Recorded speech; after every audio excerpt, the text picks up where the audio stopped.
आज मैं अपने कुछ पसंदीदा शायर के शेर पेश करी हूँ। अगर वो पूछ ले हमसे तुम्हें किस बात का गम है, अगर वो पूछ ले हमसे तुम्हें किस बात का गम है, तो फिर किस बात का गम है अगर वो पूछ ले हमसे। एक और शेर है। अगर तुमसे कोई पूछे बताओ जिंदगी क्या है, अगर तुमसे कोई पूछे बताओ जिंदगी क्या है, हथेली पर जरा सी खाक रखना और उड़ा देना। गालिब का एक शेर है।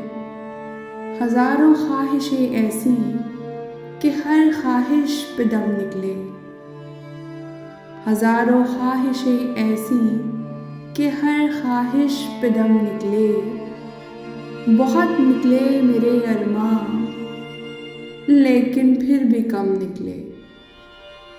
और आखिरी शेर है। वो तो कुछ हो गई है तुमसे मोहब्बत वरना, वो तो कुछ हो गई है तुमसे मोहब्बत वरना, हम वो खुद सर हैं कि अपनी भी तमन्ना न करें, हम वो खुद सर हैं कि अपनी भी तमन्ना न करें।